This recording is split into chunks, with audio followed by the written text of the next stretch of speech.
nice he helping. did not have a baby. Val had the baby. He showed up, you know, I mean, I have 4 children, 3 of them naturally born, and I was there, and I was mostly just looking for a sandwich, you know, I mean, because it was a long process, but, I mean, so I'm not buying the whole thing with John, I'm just telling you, pass that along to him, you know, I have baby. Text him.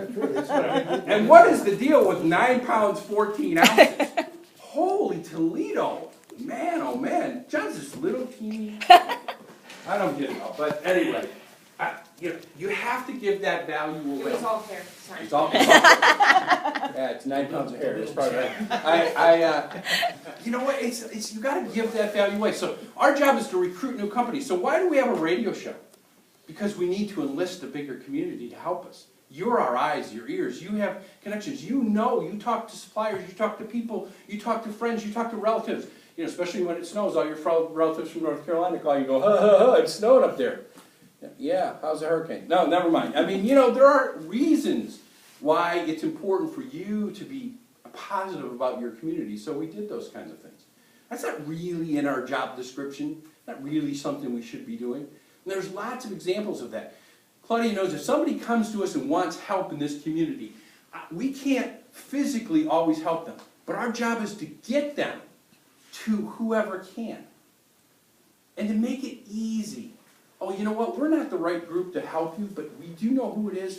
It's the High Tech Rochester Group. You have a startup company, they have an incubator. Let me introduce you personally to Jim Snall and get you connected, and make that happen, right? Now, it seems like a little thing, but doing that is a huge thing when you're trying to have someone, when you're starting a company or you're growing a company, you're stepping out to do the impossible. All the odds are against you. You step out to do the impossible, and then everybody says, no, I'm not going to help you. So what do you think that does for a community? After a while, people start going, you know what, I'm not going to get any help there, forget it. Everybody worries about, oh, are we ever going to be successful in New York State? The taxes are high, and there's regulations and everything. Yes, all that's true, and I would like to wave my magic wand and change all that. It's not going to happen. Not going to happen in my lifetime or yours or, you know, our children's probably. Not tomorrow. We're not going to become a low-cost tax state. And I'm not even sure that, you know, it's way above my pay grade to determine whether or not that's good or bad anyway. This is our reality. But what we can do is become the most collaborative, the most helpful, the most service-oriented community in the world. That's our vision. That's what we want to do. And with your help and a lot of other people's help, we can do that. We'll have the reputation of, well, you know what? You go to Rochester, it's very different. Everybody helps. Everybody cares about the community. Everybody will work hard together. Everybody will help you get connected to what you need. It'll be easy for you to build your business. Oh yeah, Texas right, who cares? You know, that doesn't become the focus. The focus becomes us and what we can deliver and the culture that we create.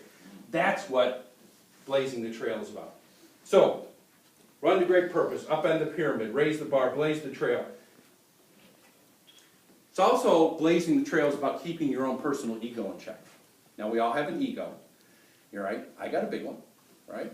I'm very happy with myself. Don't laugh. You have one too, Sharon. I can tell you, right? If you don't have an ego, then you're not any good to anybody else. But the point is keeping your ego in check and knowing that your heart's about service. It's about how do I use the talents that I was given, and I was given them. It wasn't like, you know, woo, whoop-de-doo, you know, I'm very fortunate to be born in this country, very fortunate, you know, to be born to a family that cared about me. I'd be very fortunate to have the education that I've had. You know, yeah, I worked hard, all right, but I was very fortunate to be given a lot of opportunities that most people in the world don't ever get. But you keep your ego in check. Your job is to build the confidence and self-esteem of others. Now, do you feel like every day the people you meet are all trying to build your self-confidence and build your self-esteem? Oh man, you're doing a great job today. I'm so excited to see you here. Is that what they do when you go to work? Man, I'm so excited to see you. I can't wait to have you. You're doing a great job.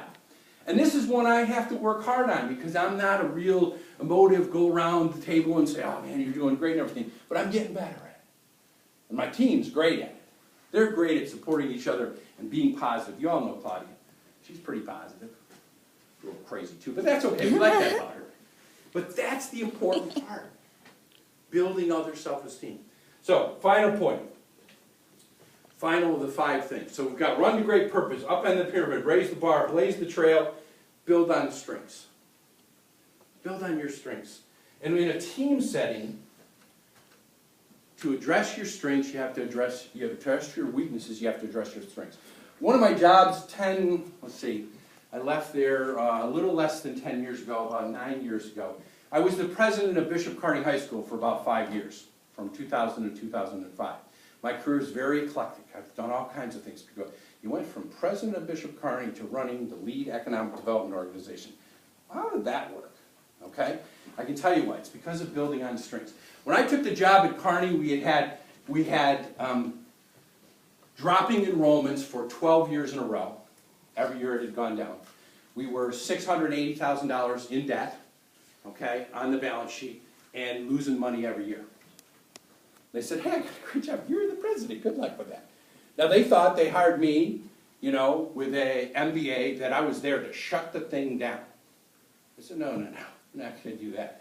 So I took my faculty and staff on a 2-day retreat. We sort of held up for 2 days in a row at Durant Eastman in the cabins, and we had fires going, and I fed them and everything. And we did what you all do. We did our SWOT analysis, and we put strengths and weaknesses and everything up there. And we worked hard at it, and we put little stars on them, and we did some planning. That was important. It was important for me to hear from those folks.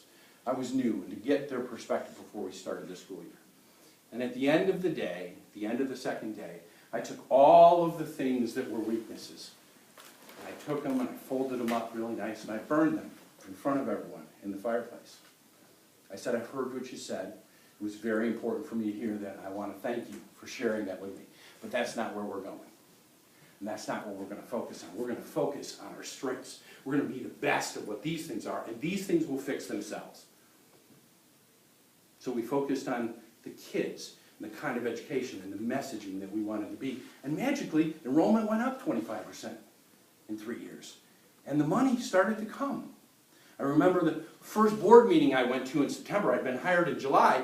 Our front steps were all had stuff coming out of them. They were pretty dangerous. So I had them ripped out. I put police tape around the front of the building. The board came in and went, holy cow, what happened to the front steps? You tore them all up and you raised the money so that we could fix the steps? I said, oh no, the steps were dangerous. I took them out. I said, tonight before we leave, we're going to have to raise the money to fix them. Here's a phone. Yeah. Here's how you dial it. Right. I figured it was either going to be the shortest presidency the world has ever seen, or we were going to have a new step. Guess what? We had new steps. But that sent a message to them. We were serious. We're not fooling around.